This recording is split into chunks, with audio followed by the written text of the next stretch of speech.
तो जी बदकिस्मती से मुझे ये कहना पड़ रहा है कि साउथ अफ्रीका की ए नहीं, बी नहीं, सी भी नहीं, हमें उनकी ज़ेड टीम ने आके ज़लील कर दिया है। सिर्फ़ हराया नहीं है, उन्होंने हमें बकायदा ज़लील किया एक्चुअली। अब वो उस पे किसका कसूर था, किसका नहीं था, उस पे आगे चल के बात करते हैं।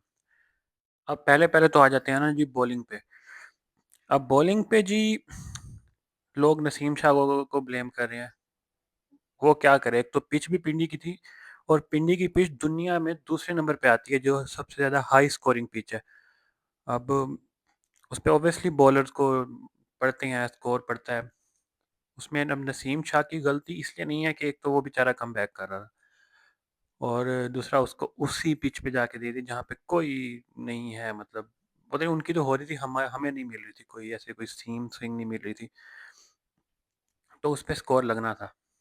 और जिस तरह से वो उनके बच्चे बैटिंग कर रहे थे, बच्चे इसलिए कह रहा हूँ कि हमारे सामने तो बच्चे ही थे ना, तो जितना उनका एक्सपीरियंस था, 90-90 मीटर के वो छक्के मारी जा रहे थे, वो किसी भी ग्राउंड में होते तो छक्का ही था। तो कोई बात नहीं, होता है। एक बैड डे होता है आपका, कोई बात नहीं। तो नसीम शाह को उस दिन सबसे तो इसमें जो हम माज़रत के साथ हमारे प्रीमियम फास्ट बॉलर और हमारे कैप्टन को कुछ कहूँगा मैं कि ही इज़ सो मिड आजकल।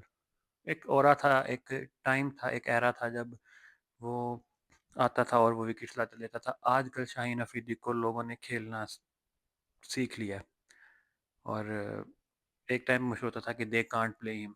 तो मेरे भाई अब everyone can play you and everyone can actually out play you. तो अब उसको भी अपनी उस पे बात कम करना चाहिए। पता नहीं क्यों नहीं कर रहा, हर जगह पे वो उसको आता है। एशिया कप में भी यही हुआ, he is not doing up to the mark. और अब वो कैप्टन भी है तो ऑब्वियसली वो टीम से बाहर तो नहीं होगा। लेकिन हमारे प्रीमियम फास्ट बॉलर को काफ़ी ज़्यादा जो है ना अब सोचना चाहिए। दूसरा, अब लोग कहेंगे कि जी बाबर आज़म से कैच छूटा था उसका। जब बाबर आज़म का कैच छूटा ऑलरेडी वो एक मतलब 11 की एवरेज से उसको स्कोर पड़ चुके थे पहले भी। चलो एक कैच छूट गया, बाबर आज़म छोड़ता नहीं है मोस्टली कैच। कभी-कभी बंदे के पास होना चाहिए, थोड़ा-सा तो उसको देना चाहिए कि चलो ठीक है, एक दफ़ा उससे हो गया। वो मोस्टली कैच नहीं छोड़ता, Babar Azam is a sharp fielder actually. वो कभी भी कैच नहीं छोड़ता। तो उसे उस कैच छोड़ने से पहले भी शाहीन अफरीदी को 3 बैक टू बैक बाउंड्रीज़ लग चुकी थी। तो एक-एक ओवर में 4-4 बॉल बाउंड्रीज़ खा रहा है। ये हमारा प्रीमियम फास्ट बॉलर है वो एक्चुअली। इसको क्रिटिसाइज़ करना चाहिए। अब शाहिद अफरीदी का हमारा इसका मतलब ये नहीं है कि हम उसकी हर चीज़ को इग्नोर कर देंगे। हमने हारिस रऊफ़ को भी अगर हमने क्रिटिसिज़्म की उसकी उसको क्रिटिसाइज़ किया था हारिस रऊफ़ को, तो हम इसको भी करेंगे। सबसे पहले जब वो स्कोर बना ना 200, तो ऑलमोस्ट 200 था, तो लोगों ने कहा कि हम जब मैच देख रहे थे तो मेरे दोस्तों ने कहा कि मैंने नहीं 200 बन जाता है, पिंडी की पिच है, पिंडी की पिच है। और भाई पिंडी की पिच पे जो खेलने वाला भी तो होना चाहिए ना। ये तो नहीं है कि आप सिर्फ खड़े हो जाओ आपका 200 लग जाता है। तो हमारे बैटर्स को 200 बनाना था। तो खैर उससे पहले तो मैं जो जो जो अम, हमारे जो मैच विनर है, तू मेरा मैच विनर है नवाज, उसकी तारीफ करते हैं। यार क्या उस बंदे ने बॉलिंग की है, क्या उस बंदे की बॉल उसकी स्पिन हो रही थी और वो डिज़र्व करता है अब जगह जगह बना गया और उसकी जगह बनती भी थी और फील्डिंग में भी वो अच्छा रहा और हर जगह पे वो अच्छा रहा। यार जो साउथ अफ्रीका ने जो जिस तरह खेला है उन्होंने 74 हमें सिर्फ पावर प्ले में मार दिया था। लेकिन अब हम लोग जिस तरह पाकिस्तान बॉलिंग के लिए मशहूर था, तो we are not that team anymore. Actually Pakistan team से हम एक्सपेक्ट क्यों करते हैं मुझे नहीं पता। We are just a B category team और अगर जीत जाएँ तो खुश हो जाना चाहिए। अगर वो हार रहे हैं तो हमें परेशान नहीं होना चाहिए, क्योंकि हम जीत जाते हैं, हम इस तरह बांग्लादेश से जीत जाते हैं, हम छोटी-मोटी टीमों से जीत जाते हैं, लेकिन जब किसी बड़ी टी से अगर वो जीत जाए तो हमें शाबाशी देनी चाहिए, लेकिन हार जाए तो हमें परेशान नहीं होना चाहिए कि क्यों हार गए हैं जी। अब ये एक ना गलत फैक्ट हो जाएगा, लेकिन पर्सनल हो जाएगा, लेकिन अब इब्रार का भी मुझे डर था। अब उसकी भी शादी हुई, शादी के बाद पता नहीं इन लोगों को क्या हो जाता है। अब जब भी आता है वो उसको सही तरीके से बॉल नहीं मिल रही होती है। वो इब्रार को भी अच्छी खासी फैंटी लग चुकी है अब बेचारे को, लेकिन चलो वो एक अच्छा बॉलर है, उसको कभी-कभी लगती है। चलो अभी अब लग गई है तो लग गई है। लेकिन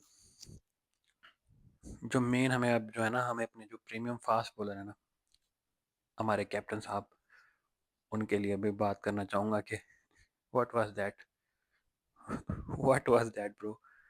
और अब उसका अगर एटीट्यूड सुन लो तो फिर आप कहते हो कि पता नहीं कितनों को आउट किया है, अगला बुमराह यही बनेगा, लेकिन परफॉर्मेंस तो उसकी ज़ीरो ही है काफ़ी टाइम से। अब शाहीन अफरीदी को अगर हम बात करें ना, तो जो हाइलाइट्स में ज़्यादा नहीं दूंगा, लेकिन वो उसका ये है कि हम सेमीफाइनल हारे थे 2021 वाला, वो हसन अली का कैच तो हम कहते हैं, लेकिन मैथ्यू वेड को सेम जगह पे 3 दफ़ा बॉलिंग किसने की थी? शाहीन ने की थी। उसको पता था कि उसको फाइन लेग पे से पड़ रहा है, तो उसने बार बार बॉल उधर क्यों की थी? हम हमें एक तो उधर उधर शाहीन ने हरवाया था, दूसरा शाहीन अफरीदी ने जो फाइनल में कैच पकड़ा था, हम उसकी वजह से हारे थे। अब और किधर किधर हम शाहीन को अब डिफेंड करें? अब कल भी हम शाहीन की वजह से हारे हैं मोस्टली, इतना स्कोर नहीं पड़ना था। मतलब बैटिंग में कह रहा हूँ, बॉलिंग में कह रहा हूँ एक्चुअली, बैटिंग में डिपार्टमेंट में भी आता हूँ आगे में, लेकिन अब कहाँ कहाँ हम मेरे भाई हम आपको डिफेंड करेंगे। लेकिन अगर आप कह दो कि जो उसने 2 PSL जितवाए, तो वो PSL एक नेशनल ग्लोरी नहीं है, वो एक इंडिविजुअल, उन्हें हमारी जो फ्रेंचाइज का है वो फायदा है उसमें। उसमें पाकिस्तान का क्या है? उसमें कुछ भी नहीं है, कोई भी जीते पाकिस्तान जीतेगा उसमें। PSL is not an achievement for an international player. वो तो एक शुगर है, वो लगा हुआ है, ठीक है, बस लगा हुआ है। लेकिन इंटरनेशनल जब जहाँ पे हमें शाहीन की जरूरत होती है, Shaheen fail to deliver. This is all I can say. अब जी आ जाते हैं बैटिंग पे। अब मैंने आपको पिछली वीडियो में बोला था ना कि कुछ भी हो जाए, कुछ भी हो जाए, लोगों ने कहना है कि बाबर आजम की वजह से आ रहे हैं। वही चीज़ देखने को मिल रही है हमें।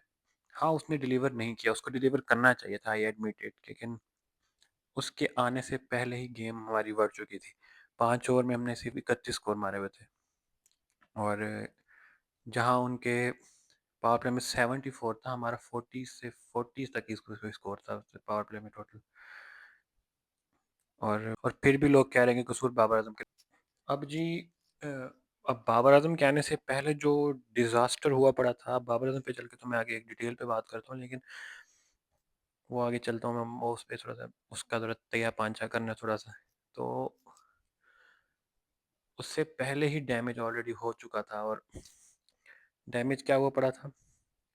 हमारे तो जो साइम अयूब साहब हैं, उन्होंने 12 बॉलों पे सिर्फ 2 स्कोर बनाए हुए थे। Imagine you are chasing 200 and you are playing like this. उसने एक स्कोर मारा तो रमीज राजा ने कहा कि I am glad it will not be a duck. तो 5 उस बंदे ने पिछली दफा पिछले उसके डक हैं, मुसलसल मुसलसल पिछली पिछली 6-7 इनिंग में 5 उसके डक्स हैं। फिर एंड में वो आया 110 के स्ट्राइक से खेल के चला गया, और आप क्या खुश हो रहे कि जी भाई बड़ा बड़ा उसने खेल लिया है। लेकिन मतलब जो अगली बॉल्स थी उस पे लेकिन यार वो आज भी जीरो पे आउट होने लगा था। उसको इतने सारे चांसेस मिले हैं, तो वो बचा है, नहीं तो आज वो आज भी डक पे जा रहा था। Imagine this is our modern day cricket batsman batting का। वो क्या कहते हैं उसको, मेन बैटर है मॉडर्न डे क्रिकेट का। और शाहिद अजहर को चलो माफ कर देते हैं, एक तो यार हम आधे प्लेयर को तो माफ करना पड़ जाता है, एक तो मसला ये है, हम कुछ बात ही नहीं कर सकते। तो उसके बाद जी बाकी सारे आते हैं, हमारे कैप्टन साहब आगा साहब। उनसे ना बॉलिंग हो रही है ना उनसे बैटिंग हो रही है, वो उस बंदे को T20 फॉर्मेट ही सूट नहीं करता। अब लोग बाबर पे आ जाएंगे, तो मैं तो मतलब उस पर मैं बात आगे करूंगा, लेकिन बाबर पे मैं ये कहना चाहूंगा कि उसकी 3 सेंचुरीज हैं। वो बस उस 9 रन रहते हैं, वो T20 का सबसे ज़्यादा हाई स्कोरर हो जाएगा। अभी भी अगर आपको वो T20 का बैट्समैन नहीं लग रहा, तो I am sorry for your knowledge and your mental level. तो अब आगे जी क्या हो जी, अब ना उससे बैटिंग, अब अगर शादाब आ गया वापस, शादाब रेडी हो रहे हैं, इसकी तो जगह ही नहीं बनेगी फिर। किधर करेंगे उसको फिर हम? अब जी बाबर आजम पे आते हैं ना। ये बाबर आजम आउट कैसे हुए यार? ये बाबर आजम की शॉट थी ही नहीं। दिस वाज नॉट एन यूएल Babar Azam shot. It was not an Babar Azam cameo. लेकिन बाबर आज़म ने क्यों शॉट खेली मेरे ख़्याल में वो जिस तरह अब असल में ना वो अभी आया ही नहीं है टीम में, उसको पहले ही प्रेस कॉन्फ्रेंसेस में सबने कहना शुरू कर दिया, कोच ने कहना शुरू कर दिया कि जी मैंने उसको कहा है कि तुम्हें जगह बनानी है तो तुम्हें इस तरह खेलना पड़ेगा। भाई तुम पहले उसको खेलने तो दो। तुम पहले उस पे प्रेशर डाल रहे हो, उसने आते ही पहली बॉल पे मारना शुरू कर दिया। उसकी गेम ही नहीं है कि वो पहली बॉल पे आके मारना शुरू कर दे। वो आता है थोड़ा-सा टाइम लेता है और वो फिर खेलता है। उसको आपने प्रेशर डाला ही क्यों इतना ज़्यादा? I feel bad for this guy. वो आया उसने वो लग भी नहीं रहा था कि वो आया बाबर आज़म खेल रहे, वो लग रहा था कि वो आया वो कोच को दिखाना चाह रहा था कि भाई सुन मेरी जगह बन रही है भाई, और वो आउट हो गया। असल में ना बाबर आज़म का जो अभी डाउनफॉल नहीं है, एक्चुअली उसको ना लोगों ने इतना प्रेशर डाल दिया ना कि तुम्हारा स्ट्राइक रेट ठीक नहीं है, तुम्हारा ये चीज़ ठीक नहीं है, वो चीज़ ठीक नहीं है, तो वो पता नहीं उनकी बातें सुन क्यों रहा है, लेकिन वो फिर उस पे काम करना वो उस पे खेलना शुरू कर प्रूव करने लग जाता है कि नहीं, नहीं मैं प्लेयर हूँ, मैं प्लेयर हूँ। तो ज़ाहिर-सी बात है वो भी तो इंसान है, जगह तो सबने बनानी होती है अपनी, लेकिन वो कल भी ऐसे ही है, रफ सी शॉट मार के इस बॉल पे ये शॉट बनती थी, कभी बाबर आज़म ने इस बॉल पे ये शॉट खेली है? पता नहीं क्या कहना चाह रहे हैं, पता नहीं क्या करना है। बाबर आज़म को उसकी नेचुरल गेम खेलने दें आप लोग। आप क्या हाथ जोड़ रहा हूँ, आप उसको नेचुरल गेम खेलने दें। एक तो ये कोच और ये जो पूरा जो सेटअप है ना, ये बहुत फारिग है। अब आकिब जावेद ने आधे से ज़्यादा प्लेयर एक लाहौर कोटे पे रखे हुए हैं, जैसे सलमान मिर्ज़ा हो गया ओडीआई में, उसने उसको ऐड किया है। कैप्टन ही शाहीन अफरीदी है। ये एक तो हमें ये कोटा खा जाएगा ना एक तो। लेकिन मसला पता है क्या है अब आगे? बाबर आज़म को खेलने दिया जाए, उसकी अपनी नेचुरल गेम खेलने दी जाए। अब शुरू में तो हमारे पास जो असल मसला था ना कि जी टीम चेंज हो गई थी, ये की थी, जो भी सिस्टम को चेंज किया था, उसमें हमारा बाबर आज़म और रिज़वान मसला ही नहीं थे, टॉप ऑर्डर मसला ही नहीं था, टॉप ऑर्डर ठीक था, हमारा मिडल ऑर्डर का मसला वो आज तक चल रहा है।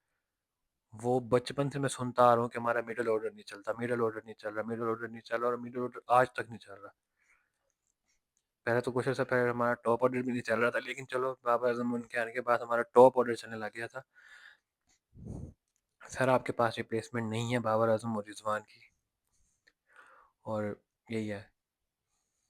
तो दूसरी साइड पे चलिए बात हो ही रही है, तो रिज़वान ने जी रोला डाला हुआ है। रिज़वान कह रहा है कि मैं सेंट्रल कॉन्ट्रैक्ट पे साइन नहीं करूँगा अगर आप लोग मुझे ये नहीं बताएँगे कि why I was ousted from the team.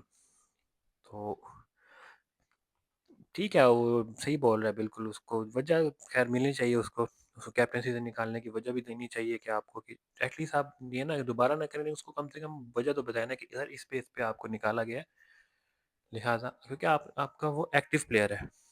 That was it for today's video, और उम्मीद करता हूँ कि नेक्स्ट मैचेज़ में हम थोड़ा-सा इम्प्रूव करेंगे, जो कि मुश्किल ही है, हम सिर्फ़ उम्मीद ही कर सकते हैं, क्योंकि हमेशा उम्मीद ही हमारी टूटी जाती है, लेकिन ये सीखते तो नहीं है ना, हमेशा ऐसे ही चल रहा है, ऐसे ही चलेगा। बाकी मिलते हैं नेक्स्ट वीडियो में।